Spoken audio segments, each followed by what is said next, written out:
This sermon on universalism is the second in a series of 4 sermons about the foundational thought systems of our faith, 2 heresies and 2 philosophies. The 2 heresies are Unitarianism and Universalism. The 2 philosophies, which we will get to early next year, are Transcendentalism and Humanism. In the first of this series, we heard about Unitarianism's heretical faith in the fundamental worth, dignity, basic potential, and goodness of every human being. A heresy because it contradicts the doctrine of original sin. The Unitarians believe that people, you, are good enough with some education, some nurture, a little help from your friends, to make good decisions, to live your life well, and especially to decide for yourself what you believe. This sermon will be about the Universalists and their spirited defense of the heresy of universal salvation, the belief that God's love is so great that all persons will be saved, no matter what they did. That contradicts the official Christian teachings about heaven and hell.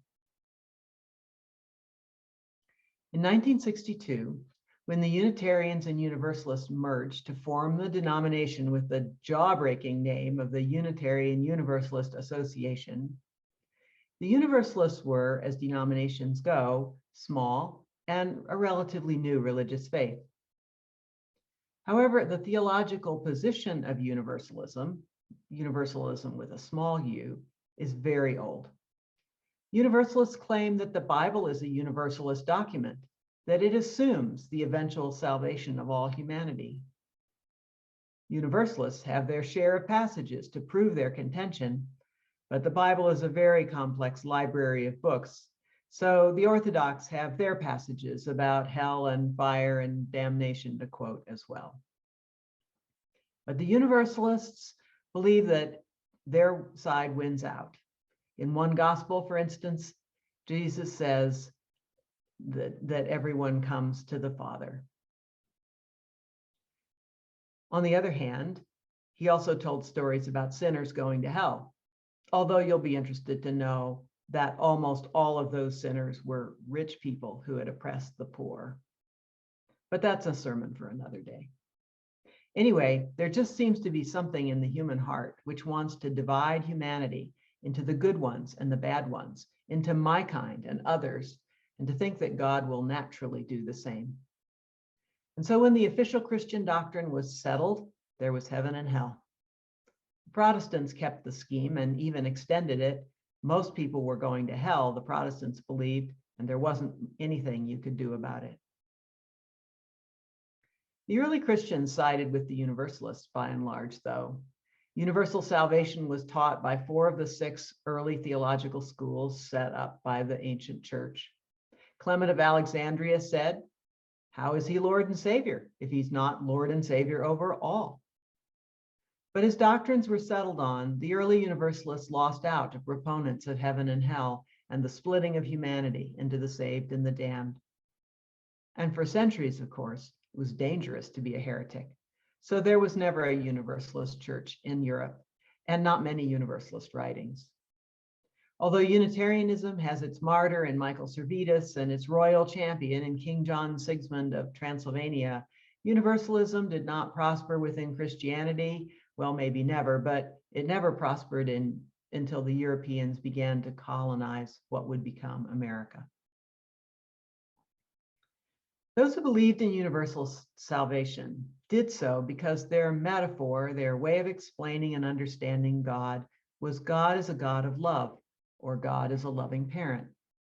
They hung on to this way of thinking about God mostly because they had had some kind of experience, which they thought of as an experience of God's love, a mystical experience. One of the 18th century heretic named George de Benneville had been so sick once that he had actually been left for dead. He'd actually been put in his coffin, although actually he was only in a coma. And he awakened from this coma and told of having had such a powerful experience of a loving reception by sinners by God that he began to preach universalism. He was nearly beheaded for his trouble in England, and he came here where he could believe what his heart told him was true. De Benneville joined others, mostly Baptists and Dunkers, who thought of God as a loving parent. And just as loving parents usually find it within their powers to forgive their children, no matter what they've done, surely God, who must be an even better parent than any of us could ever be, must always forgive. What loving parent would cast his or her children into everlasting torment? Asks the Universalists. Well, before we go into more history, we're going to have a little fun with this basic conundrum about God. Is God concerned with giving everyone their just due according to what they did or believed, or is more like a parent who loves us no matter what? We're going to listen to a rollicking song by UU troubadour Peter Mayer, played by Tom O'Connor, called When I Died. It's the tale of a believer in heaven and hell and what he discovered when he died.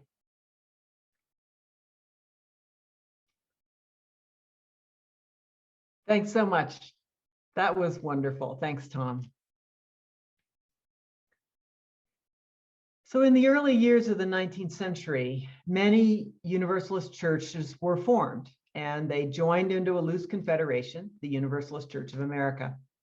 They considered themselves Christians, much to the scandal of their neighbors, who could not imagine a Christianity or even a morally lived life by a person who didn't believe in hell. The Universalists took the same organizational principles that had obtained in the Puritan and Baptist churches, which they largely came from, that is, a radical congregational autonomy and membership which did not rely on the subscription to a specific creed. In this, but in little else, they resembled the Unitarians, the denomination formed in 1825 by the splitting of the New England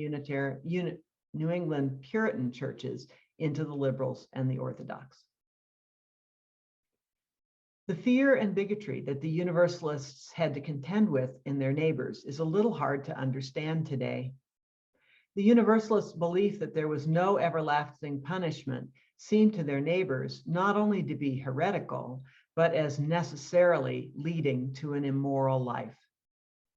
That was the rationale for instance, a common law requirement that anyone testifying before a court had to swear that they believed in a supreme being and a system of rewards and punishments in future life. Many Universalists could not do this, and therefore were barred from serving on juries or taking part in any other court functions. In state after state, this theological requirement had to be changed by the courts, a job that was not finished, if you can believe it, until the mid-1960s. The Universalists also had to fight to be recognized as a church. That was important because in those days in New England, everyone paid a church tax, but that money was divvied up by the recognized churches. In most towns in New England, the Unitarian Church was the largest of the recognized churches. And the Unitarians, I'm sorry to say, had not yet reached enlightened conclusions about the separation of church and state, or even enlightened conclusions about playing fair with their neighbors. They put many roadblocks in the way of recognizing new denominations in order to keep their share of the tax pie.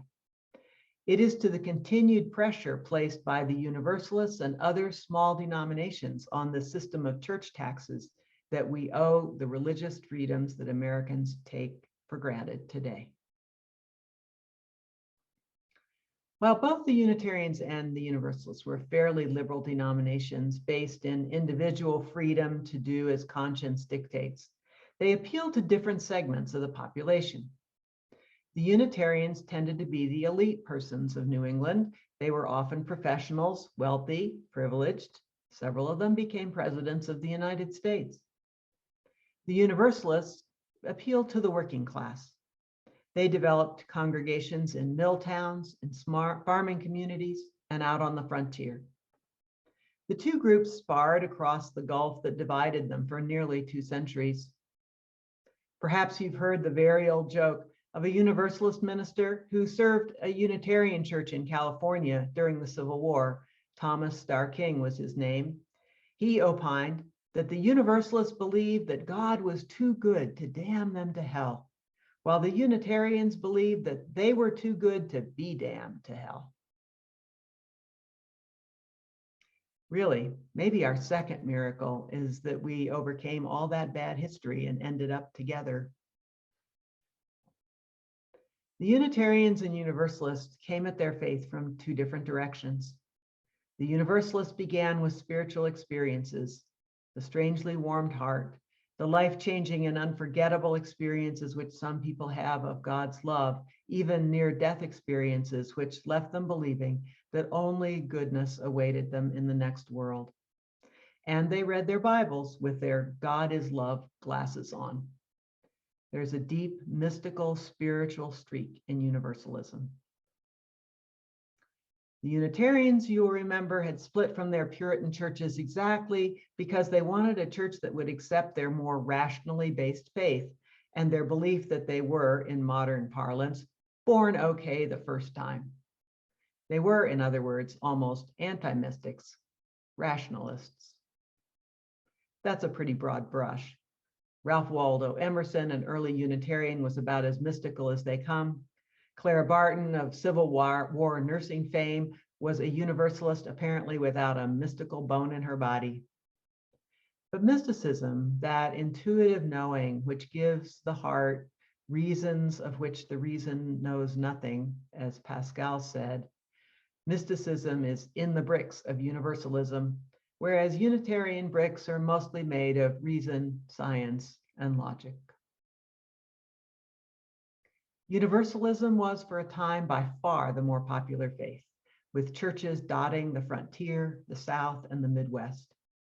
By the end of the Civil War, the Universalists boasted 800,000 members and were the 6th largest denomination in the country. This phenomenal growth was due to many things. The appeal of their message to the many who had heard nothing about God except about the terrors he inflicted on almost everyone after their death. The Universalists' ability to quickly come to terms with Darwinism and modern biblical scholarship, and the stands the denomination and individuals within it took during the social reforms of the 19th century.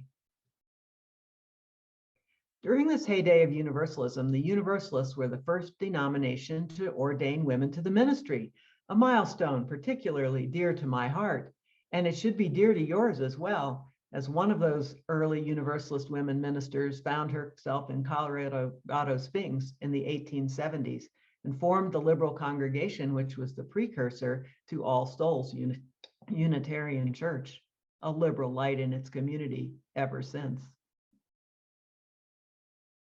But after the turn of the century, Universalist popularity began to dwindle. The mainline denominations began to quit preaching hellfire and damnation quite so much. In part, the Universalists attributed their decline to the fact that they had won the theological war with orthodoxy. Unfortunately, they were wrong about the hellfire and preaching, which surged again in the late 20th century. The Unitarians were never so large. Both denominations were feeling the pinch of their small size in the mid-20th century, when bigger was always assumed to be better.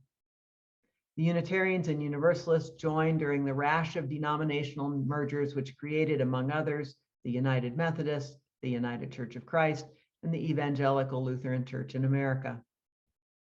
The Unitarians and the Universalists, so different in many ways, were the only 2 denominations which did not rely on a doctrine or creed to determine membership, and so they were the only ones that could cope with each other's theological freedom. It didn't at first seem like a match made in heaven. At the time of the merger, the majority of Unitarians were humanists, while most Universalists were, except for their one heresy, liberal Christians. The Unitarians were at the time experimenting with an extremely, perhaps even excessively, rational style of faith, while the Universalists practice a much more spiritual, feeling-oriented style. They love the old words of the Bible, the old hymns of the church, and the comfort of prayer. The Unitarians were serving the emerging knowledge class in growing cities, while the Universalists were mostly rural folks. The Unitarians reacted to the merger by saying, "Welcome, come on in and be just like us." They swallowed the smaller Universalists without missing a beat. For a while, the denomination was divided between the clueless Unitarians and the resentful, nearly invisible Universalists. But a deeper force of healing and wholeness was working away. We understand 60-ish years now after the merger that religion must be a matter of both mind and heart, reason and spirit, logic and enthusiasm, new insights and old truths. We understand now that people find their faith in part through reason and logic, and in part through the power of their own experiences, some of which lead them into places of the heart where reason cannot go. Now we want our faith to reach into the lives of people who live in small towns, those who may work with their hands but want to do their religion with their minds. Now we are Unitarian Universalists, a people of faith, proud of our open minds and our loving hearts, more willing to be a people of spirit as well as a people of mind, as we do good work with our helping hands. We're a non-doctrinal faith named by two doctrines, and we can smile at that irony because we have refined both doctrines to suit our heretical, holistic faith. We let the Unitarian remind us that we come from one source and are united in fundamental ways. We let the Universal remind us that we are all in this together, and that together is larger than anything we can ever completely understand. In this world of the 10,000 things, it's easy to forget these fundamental truths, to live as if we are separate and different and divided. But this is the illusion of worldliness and not the ultimate truth of our lives. The truth is that we are one beyond all the things that seem to divide us, and that we come from a unity and we universally return to that unity. We are one with people everywhere, including the homeless around us and the transgender folks in our midst and the refugees at our border. We are one with the life of this planet, and our fate is its fate. We are one with the universal energies which have brought life into being and seem to sustain it. We are one right down to the very hydrogen atoms which make up our bodies, our world, and the stars too numerous to count. We come from one unity and we return to one universal. We are Unitarian Universalists, a people of reason, a people of spirit, a people of faith.